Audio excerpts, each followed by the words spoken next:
नमस्ते दोस्तों, simplifying GST has been the mantra over my YouTube channel.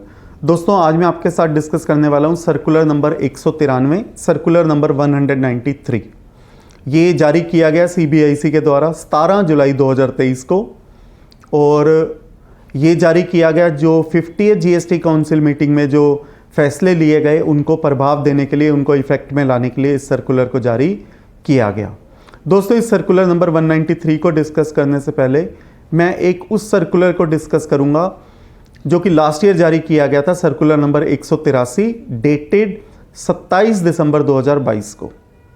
और उसके बीच में कुछ कमियां होते हुए भी ये अलाउ किया गया कि रेसिपिएंट को उसका आईटीसी मिलना चाहिए, चाहे there have been some errors, ताकि लिटिगेशन कम से कम हो, लिटिगेशन ना रहे। और उसमें 4 परिस्थितियों का एग्जाम्पल दिया गया।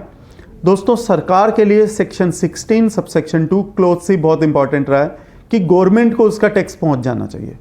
और गवर्नमेंट कहती है अगर मुझे मेरा टैक्स पहुंच गया तो रेसिपिएंट अगर आईटीसी ले भी रहा है तो उन्हें कोई दिक्कत नहीं है, दे आर वेरी फ्री कि आप आईटीसी लीजिए, रेसिपिएंट आईटीसी ले, उन्हें कोई दिक्कत नहीं है, प्रोवाइडेड गवर्नमेंट के पास जो एप्लीकेबल टैक्स है वो पहुंच जाए as per the requirement of section 16 subsection 2 clause C of CGST act 2017।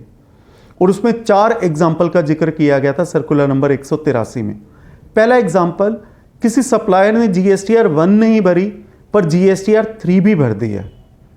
तो दोस्तों सोचिए, किसी सप्लायर ने अगर 1 नहीं भरी पर 3 भी भर दी, तो अगर 3 भी भर दी है तो 3B के थ्रू उसने गवर्नमेंट को टैक्स पहुंचा दिया है। तो गवर्नमेंट कहती है अगर उसने 1 नहीं भी भरी तब भी कोई बात नहीं, रेसिपिएंट क्रेडिट ले सकता है। सेकेंड स्थिति है कि जब सप्लायर ने 1 और 3B दोनों भर दी पर किसी पर्टिकुलर सप्लाई को जीएसटीआर 1 में रिपोर्ट करना उससे रह गया, जीएसटीआर 1 में रिपोर्ट करना रह गया। इट मींस उसने जीएसटीआर 3B में रिपोर्ट किया है, जो गवर्नमेंट को टैक्स देना है वहां पर उसने टैक्स दिया, बट जीएसटीआर 1 में रिपोर्ट करना रह गया। जब जीएसटीआर 1 में रिपोर्ट करना रह गया तो ऑफकोर्स वो रेसिपिएंट के फॉर्म 2A या 2B में नहीं नजर आएगा। जब फॉर्म 2A या 2B में नजर नहीं आएगा तो वो क्रेडिट नहीं ले सकता। तो वैसी स्थिति को भी सर्कुलर 183 में कवर किया गया, बट दोनों केसेस में ये इंश्योर किया गया कि गवर्नमेंट के पास टैक्स पहुंच चुका हो। तीसरा केस ये है कि सप्लायर ने जीएसटीआर 1 भी भरा, जीएसटीआर 3B भी भरा और सप्लाईज को रिपोर्ट भी किया, बट उसने B2B ट्रांजैक्शन को गलती से B2C दिखा दिया। इन दिस केस, क्योंकि उसने जीएसटीआर 1 और जीएसटीआर 3B दोनों भरे हुए हैं तो गवर्नमेंट के पास टैक्स पहुंच चुका है, बट क्योंकि उसने B2B ट्रांजैक्शन को B2C करके दिखाया है, रेसिपिएंट को उसका क्रेडिट नहीं मिल पाया क्योंकि उसके फॉर्म 2A या 2B में नहीं आया। तो ऐसी स्थिति को कवर करने के लिए भी सर्कुलर 183 में बेनिफिट दिया गया था रेसिपिएंट को। और लास्ट कंडीशन ये है कि जहां सप्लायर ने जीएसटीआर 1 भी भरी, जीएसटीआर 3B भी भरी, बट रेसिपिएंट का जीएसटीएन गलत दिखा दिया। जो रेसिपिएंट का जीएसटीएन अगर A था, उसने किसी और पर्सन का रेसिपिएंट जीएसटीएन B करके रिटर्न भर दी, तो जो करेक्ट रेसिपिएंट है, जो एक्चुअल रेसिपिएंट है, जो ओरिजिनल रेसिपिएंट है, उसके जीएसटीआर 2A या 2B में क्रेडिट नजर नहीं आएगा और वो क्रेडिट नहीं ले पाएगा। इस स्थिति को भी सर्कुलर 183 में कवर किया गया था। और ये बातें लिखी गई थी कि अगर सप्लायर ये सर्टिफिकेट लिखकर दे दे कि उसने गवर्नमेंट को टैक्स दे दिया है, सेक्शन 16 सबसेक्शन 2 क्लोज C की रिक्वायरमेंट को पूरा कर दिया है, और वो ऐसा सर्टिफिकेट दे दे रेसिपिएंट को, तो रेसिपिएंट क्रेडिट ले सकता है। पर सप्लायर का सर्टिफिकेट तब चलेगा अगर ये आईटीसी का total credit less than 5 lakh होगा, और अगर यदि यही क्रेडिट 5 लाख रुपए से अधिक है तो सप्लायर का सर्टिफिकेट लेने की बजाय ये सर्टिफिकेट सीए के द्वारा दिया जाएगा कि गवर्नमेंट को टैक्स पहुंच चुका है, सेक्शन 16 सबसेक्शन 2 क्लोज C की रिक्वायरमेंट पूरी हो चुकी है और रेसिपिएंट बाकी सारी सेक्शन 16 की शर्तें पूरी करता है। यह था सर्कुलर नंबर 183। अब सर्कुलर नंबर 193 को जारी करने की जरूरत क्यों पड़ी? सर्कुलर नंबर 183 सिर्फ फाइनेंशियल ईयर 2017-18 और फाइनेंशियल ईयर 18-19 के लिए जारी किया गया था। अब जब हम फाइनेंशियल ईयर 19-20 और 20-21 की बात करें तो सर्कुलर 183 के उन कंटेंट को एज इट इज कॉपी किया गया है for financial year 1920 and for financial year 2021। But financial year 1920 में by way of notification number 49/2020 जो कि आई थी 9 अक्टूबर 2019 को, उसमें रूल 36 सब रूल 4 को इंसर्ट किया गया था और ये कहा गया था कि कोई भी रेसिपिएंट सिर्फ उतना ही क्रेडिट ले सकता है जितना कि उसके 2A में नजर आ रहा है एलिजिबल क्रेडिट प्लस 20%, और उससे ज़्यादा वो क्रेडिट नहीं ले सकता, जबकि ये शर्त फाइनेंशियल ईयर 17-18 या 18-19 में या 1 अप्रैल 2019 से लेकर 8 अक्टूबर 2019 तक नहीं थी। और 9 अक्टूबर 2019 के बाद ये शर्त आ गई कि कोई भी रेसिपिएंट उतना ही क्रेडिट ले सकता है जितना कि उसके 2A में नजर आ रहा है plus 20% of that eligible credit. तो अब अगर जो सर्टिफिकेट वर्क करेगा वो सिर्फ 20% तक के लिए वर्क करेगा, ये 20% के बियॉन्ड वर्क नहीं करेगा, जो कि फाइनेंशियल ईयर 17-18, 18-19 के लिए वर्क कर रहा था, और as well as it will work for 1 April 2019 to 8 October 2019।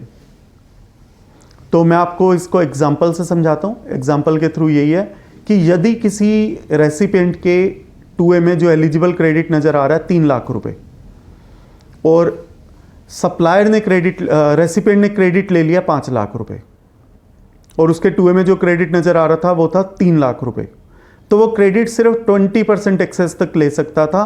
तो वो क्रेडिट ले सकता था 3,60,000 रुपए तक के लिए।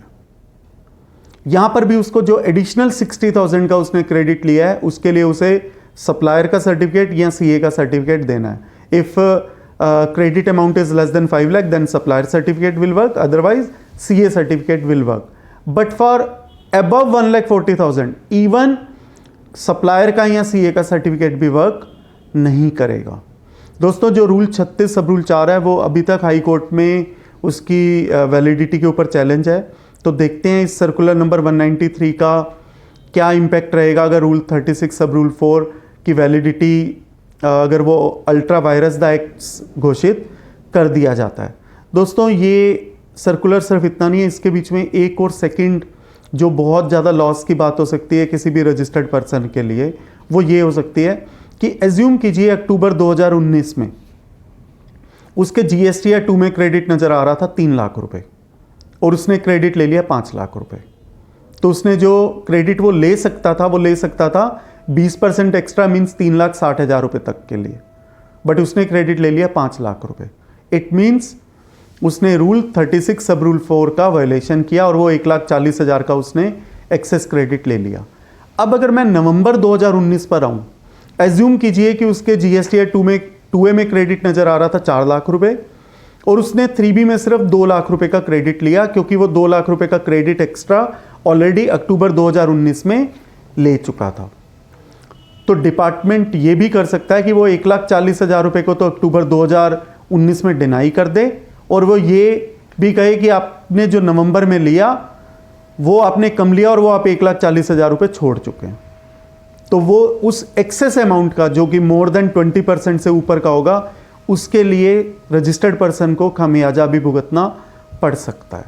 कहीं कोई रजिस्टर्ड पर्सन सोचे कि मैं सिर्फ इंटरेस्ट देकर बच जाऊं, तो ये हो सकता है कि एक तरफ का उसे डिनायल हो जाए और सेकंड तरफ उसे मिले ही ना, और आज के दिन वो वैसे भी नहीं मिल सकता, क्योंकि जो क्रेडिट लेने का जो टाइम पीरियड है जो सेक्शन 16 में दिया हुआ है, वो टाइम पीरियड भी for up to financial year 21-22 तक के लिए बीत चुका है। और इसके साथ साथ जो 20% की मैंने शर्त बताई वो थी 9 अक्टूबर 2019 से 31 दिसंबर 2019 तक के लिए। उसके बाद 1 जनवरी 2020 से 31 दिसंबर 2020 तक के लिए 10% हो गया था, और फिर 1 जनवरी 2021 से 31 दिसंबर 2021 तक के लिए 5% हो गया था। तो अकॉर्डिंगली जो कैलकुलेशन जो होगी वो 9 अक्टूबर 2019 से लेकर 31 दिसंबर 2019 तक के लिए वो एडिशनल इंक्रीमेंट 20% का बेनिफिट मिलेगा किसी भी रजिस्टर्ड पर्सन को। बट फॉर द पीरियड 1 अक्टूबर 2020 से 31 दिसंबर 2020 उस पीरियड में 10%, और 1 जनवरी 2021 से लेकर 31 दिसंबर 2021 तक के लिए एडिशनल बेनिफिट 5% के हिसाब से कैलकुलेशन की जाएगी। दोस्तों, इसके साथ साथ 2 प्रोवाइजो की भी मैं बात करता हूं। दोस्तों, जैसा कि हमें सबको मालूम है कि साल 2020 में कोरोना आया था, और उसमें कोरोना में एक नोटिफिकेशन आई थी जिसमें ये लिखा था कि आपको रूल 36(4) को हर महीने कंप्लाई विद करने की ज़रूरत नहीं है। आप एक कम्युलेटिव पीरियड फरवरी 2020 से लेकर अगस्त 2020 तक के लिए कम्युलेटिवली एक साथ हम उसको कंसीडर कर लेंगे। गवर्नमेंट ने ऐसा कहा था, हम बीच में इंटरवेनिंग की फरवरी मार्च को 1 to 1 कंपेयर नहीं करेंगे। तो इट मीन्स जो 10% का ब्लॉक है for financial year for the period 1 जनवरी 2020 से 31 दिसंबर 2020, उसके बीच में भी 7 महीने का जो पीरियड है फरवरी 2020 से अगस्त 2020, उसको एक सिंगल यूनिट मानते हुए 10% को से चेक किया जाएगा, ना कि मंथ टू मंथ बेसिस पर। और उसी तरह से 1 जनवरी 2021 से लेकर 31 दिसंबर 2021 के बीच में, क्योंकि 2021 में भी कोरोना की सेकेंड वेव आई थी, उसमें भी 3 महीने का कम्युलेटिव पीरियड अलाउ किया गया था अप्रैल 2021 से लेकर जून 2021। तो उसमें 5% के हिसाब से, और अप्रैल 2021, मई 2021 और जून 2021 उसको 3 सेपरेट मंथ ना मानते हुए उसको एक सिंगल यूनिट मानते हुए उस हिसाब से डिपार्टमेंट कैलकुलेट करेगा।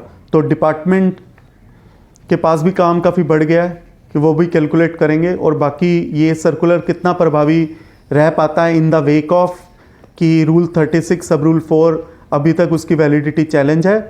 और ये इसलिए चैलेंज थी क्योंकि सेक्शन 16 में इसके बारे में कोई जिक्र नहीं था, और ये सिर्फ जो आया था कि आप 2A के बेसिस पर क्रेडिट लीजिए, वो सिर्फ रूल 36(4) में लिखा हुआ था। बट फ्रॉम द डेट 1 जनवरी 2022 उसके बाद सेक्शन 16 में ही परिवर्तन हो गया था। उसमें सीधा आ गया था कि अब आपके फॉर्म 2B में नज़र आएगा तभी आपको क्रेडिट मिलेगा। तो उसके बाद तो कोई कन्फ्यूज़न वाली बात नहीं है। बट पुराने पीरियड के लिए सेक्शन 19 ये सर्कुलर 193 के होते हुए भी लिटिगेशन को जन्म जरूर मिलेगा। दोस्तों, मैं उम्मीद करता हूँ ये वीडियो आपके बिजनेस एंडेवर्स के लिए, आपके प्रोफेशनल एंडेवर्स के लिए और आपकी नॉलेज के लिए काफ़ी यूज़फुल साबित होगा। धन्यवाद।